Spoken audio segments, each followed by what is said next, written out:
Dolphins are aquatic animals and a mammal. Dolphins are carnivorous. They cannot breathe underwater. They have blowholes to breathe.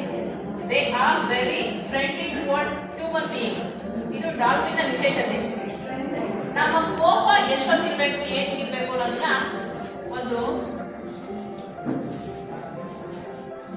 ಒಂದೆರಡು sentence ಅಲ್ಲಿ ಹೇಳಕ್ ಇಷ್ಟಪಡ್ತೀನಿ. ಉತ್ತಮೇ ಸ್ಯಾಕ್ಷಣ ಕೋಪಃ ಮಧ್ಯಮೇ ಘಂಟಾದ್ವಯ ಅಧಮೇ ಸ್ಯಾದ ಹೋರಾತ್ರಂ ಪಾಪಿಷ್ಟೇ ಮಾರಣಾಂತಕಃ. ಅಂದ್ರೆ ಉತ್ತಮನಿಗೆ ಬಂದ ಕ್ಷಣಕಾಲ ಇದು ಕ್ಷಣದಲ್ಲಿ ಸಹಜವಾಗಿ ಬಿಡುತ್ತದೆ. ಆದರೆ ಮಧ್ಯಮನಿಗೆ 2 ಗಂಟೆಗಳ ಕಾಲ ಕೋಪವು ಹಾಗೆ ಇರುತ್ತದೆ. ಅಧಮನಿಗೆ ಬಂದ ಕೋಪವು ಒಂದು ಹಗಲು ಒಂದು ರಾತ್ರಿ ಎಂದರೆ ಒಂದು ದಿನ ಪೂರ್ತಿ ಇರುತ್ತದೆ. ಆದರೆ ಪಾಪಿಷ್ಠನಿಗೆ ಬಂದ ಕೋಪವು ಸಾಯುವವರೆಗೂ ಹೋಗುವುದಿಲ್ಲ. ಇದು ನಮ್ಮ ಕೋಪದ ಅವಧಿ ಎಷ್ಟು ಅನ್ನೋದನ್ನ ಹೇಳುತ್ತೆ. ನಾವು ಯಾವ ಉತ್ತಮದಲ್ಲಿ ಇದ್ದೀವೋ ಮಧ್ಯಮದಲ್ಲಿ ಇದ್ದೀವ ಅಧಮದಲ್ಲಿ ಇದ್ದೀವ ಅಂತ ನಮ್ಮನ್ನು ನಾವೇ ನೋಡ್ಕೊಂಡು ಆದಷ್ಟು ಉತ್ತಮ ಸ್ಥಿತಿಗೆ ಬರುವಂತ ಕಡೆಗೆ ಪ್ರಯತ್ನ ಪಡಬೇಕು ಅಂತ ಹೇಳಕ್ ಇಷ್ಟಪಡ್ತೀನಿ. ನಿನ್ನೆ ಇಂಗ್ಲಿಷ್ ನಲ್ಲಿ ಸಿಂಗುಲರ್ ಪ್ಲೂರಲ್ ಬಗ್ಗೆ ಅಂದ್ರೆ ಒನ್ ಲೇಡಿ ಅಂತ ಹೇಳಿದ್ರು. ಅದನ್ನ ಯಾವ್ಯಾವಾಗ ಎಲ್ಲೇ ಬಳಸಬೇಕು ಅಂತ ಹೇಳ್ತೀನಿ. ಎಸ್ ನ ಯಾವಾಗ ಬಳಸ್ತೀವಿ? ಅದು ನೌನ್ ಇದ್ದಾಗ ಆಪಲ್ ಅಂತ ಬಂದಾಗ ಆಪಲ್ಸ್ ಅಂತ ಬಳಸ್ತೀವಿ. ಬ್ಯಾಡ್ ಇದ್ದಾಗ ಬ್ಯಾಡ್ಸ್ ಅಂತ ಬಳಸ್ತೀವಿ. ಕೆಲವೊಂದು ವರ್ಡ್ಸ್ಗಳನ್ನ ಮಾತ್ರ ಎಸ್ ಅನ್ನ ಆಡ್ ಮಾಡ್ತೀವಿ. ನೆಕ್ಸ್ಟ್ ಬೈ ಆಡ್ ಇಎಸ್ ಯಾವಾಗ S and N ends with S X S H C H then the plural being formed by adding es ಅಂತ ಬರುತ್ತೆ. ಯಾವಾಗ ಒಬ್ಬರಿಗೆ ಗೊತ್ತಿಲ್ಲ ಆನ್ಸರ್ ಹೇಳಿ. Krishna had a 5 daughters and they each have a brother. How many children have this?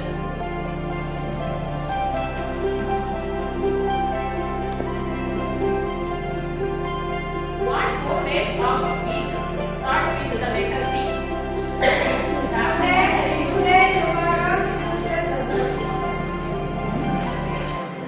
Next traffic signal ಗೆ ಸಂಬಂಧಪಟ್ಟ ಚಿಕ್ಕ ಒಂದು ರೈಮ್ ಇದೆ, ಅದು ನೋಡ್ಕೊಳ್ಳಿ.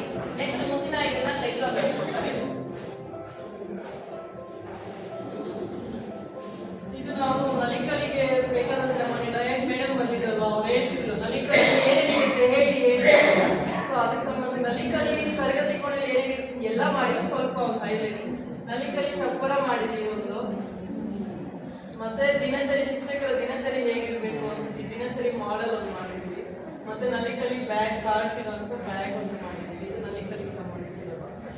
ಮತ್ತೆ ಜೊತೆಗೆ ಇದು ಮ್ಯಾಥ್ಸ್ ಸಂಬಂಧಿಸಿದ ನಂಬರ್ಸ್ ಮತ್ತೆ ಆಕೃತಿಗಳನ್ನ ಗುರುತಿಸೋದಕ್ಕೆ ಮಕ್ಕಳು ಎಲ್ಲಿ ಆಕೃತಿಗಳನ್ನ ಹೇಳಿ ಗುರುತಿಸೋದಕ್ಕೆ ಬರ್ತಿದ್ದೀವಿ. ಇದ್ರ ಜೊತೆಗೆ ಪರಿಸರಕ್ಕೆ ಸಂಬಂಧಿಸಿದಂಗೆ ಒಂದು ಗಿಡವನ್ನ ಮಾಡಿದ್ವಿ, ಸಸ್ಯದ ಚಿತ್ರವನ್ನ ಮಾಡಿದ್ವಿ. ಇದ್ರ ಜೊತೆಗೆ ನಾವು ಏನ್ ತಗೊಂಡಿದೀವಿ ಅಂತಂದ್ರೆ ನಮ್ಮ ಸಮಾಜದಲ್ಲಿ ಮುಖ್ಯವಾಗಿ ಬೇಕಾಗಿರೋದು ಹೆಣ್ಣು. ಮೊನ್ನೆನೇ ಹೇಳಿದ್ರು ಮೇಡಮ್ ಶೈಲಜಾ ಮೇಡಮ್ ಅವರು, ಸ್ತ್ರೀ ಶಕ್ತಿ ಉಳಿಬೇಕು.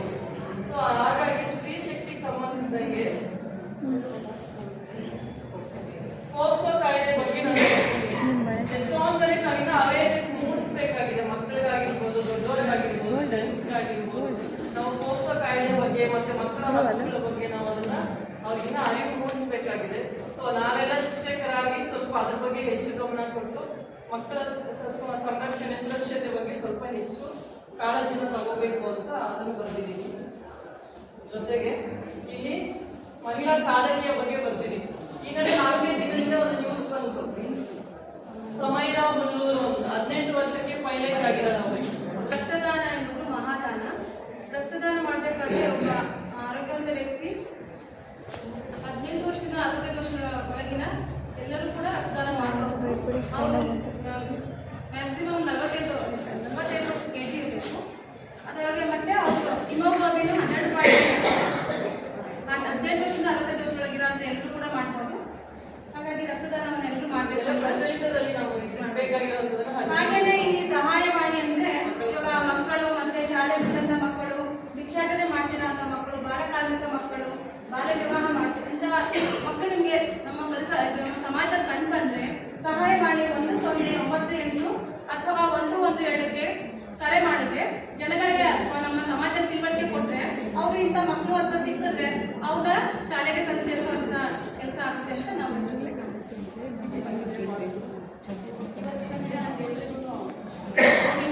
ನಾವೆಲ್ಲ ಆರೋಗ್ಯವಂತರಾಗಿ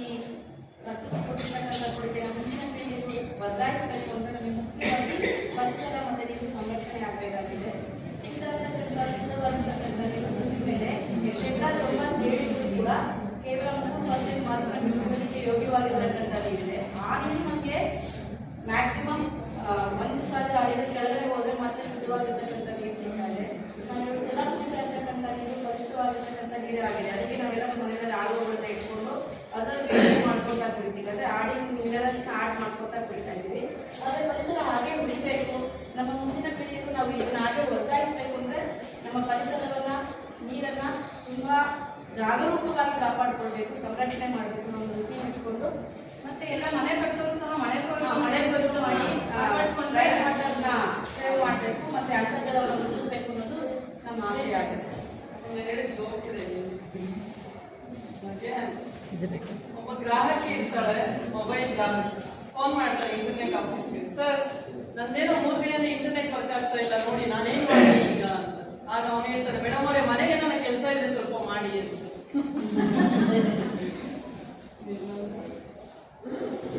ಗುಂಡ ಹಾಸ್ಪಿಟಲ್ಗೆ ಹೋಗ್ತಾನೆ, ಹುಷಾರಿಲ್ಲ ಅಂತ ಆಪರೇಷನ್ ಮಾಡ್ಬೇಕು ನೆಕ್ಸ್ಟ್. ಅಲ್ಲಿ ಡಾಕ್ಟರ್ ಒಂದು ಹಾರ ಅಂತ ಸಿಕ್ಕಿರ್ತಾರೆ.